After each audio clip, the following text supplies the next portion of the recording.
ও খে কল দিলা। আসসালামু আলাইকুম। বাতি জানি বেটা। ও কিতাল্লাই ফোন দিলা আছে সারে। বিয়া লাগাই দিছ। ও তো কোনো না বেটা, পিএসসির চেয়ারম্যানের ড্রাইভারের ফুরি। ও সাংঘাতিক অবস্থা বেটা। এটা কিলা মিলাইলাই। আচ্ছা আচ্ছা আচ্ছা। ও তাইনের তো দেখছি বেশ টেকা পয়সা, কিন্তু ইটা টেকা তাই বানাইছুন কিলা? ব্যবসা কইরা এখন দেখি পত্র পত্রিকাত বার হইছে তাইনের, তাইনটা দেখছি অ্যারেস্টও করে লিছে। তাইন্য এটা অবৈধ ফোন তাই রুজু করছেন। এটা প্রশ্ন বিক্রি করছেন 30টা, একবারে বিসিএস সহ 30টা পরীক্ষার প্রশ্ন ফাঁস হয়েছে। এই প্রশ্ন ফাঁসের সাথে তাই জড়িত, তাই গ্রেফতার হয়েছেন। এই যে অবৈধ টাকা পয়সা রুজু করছেন, কিতা করছেন টাকা পয়সা দিয়ে?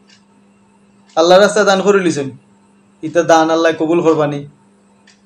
অবৈধ পন্থায় টাকা রুজু করিয়া আল্লাহ রাস্তায় দান করলে আল্লাহ কবুল করবানি। হজ করছেন, তো হজ করলে কিতা হইল? নামাজও পড়েন। ও দেখছি তো তাই যে জায়গা যান, বিমানও বইয়া, গাড়িত বইয়া, কক্সবাজার গিয়া, ইয়া আল্লাহ ইয়া আল্লাহ, এবারে কোনো জায়গা ত্রাস শুন না তাই নমাজ পড়ছেন না। আহ, তে বাতি যা আমার নো কথা একখান রে বাবা। কত কষ্ট করে তোমার বাপে পড়ালেখা করাইছেন, তুমি একটা চাকরি পাইছো। তুমিও কি তাই অবৈধভাবে চাকরি লইছো নি? না আমি তো জানি তুমি মেধাবী ছাত্র, তুমি তো বালা ফন্তায় চাকরি লইছো, ঠিক আছে। তো তুমি এই ঘুষ করে বেটার ফুরি বিয়া করতে গিয়ে তাহলে দুনিয়াত কি আর ফুরির নাই? শুনো রে বাবা, তোমার বাপ বালা মানুষ, তুমিও বালা মানুষ জানি।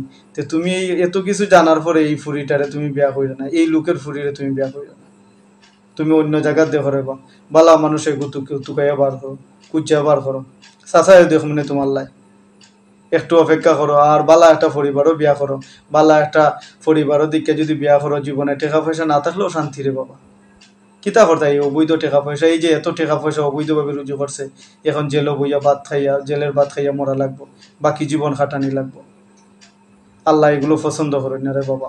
হালাল ফন্তায় উপার্জন করবাই, জীবনে চাকরি করায়, হালাল ফন্তায় উপার্জন করবাই, হালাল ফন্তায় পরিবারে খাওয়াইবাই, হালাল রুজি খাওয়াইবাই।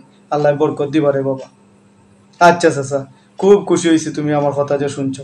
ইতা পরিবারও এই অবৈধ ঘুষখোর পরিবারও যাইও না। অবৈধ পন্থায় যারা রুজু করে তারার পরিবারও সম্পর্ক করার দরকার নেই। ঠিক আছে চাচা, ভালো থাকো। আচ্ছা, আল্লাহ দিবানে মিলাইয়া বাবা, চেষ্টা করো। ঠিক আছে, আল্লাহ হাফিজ।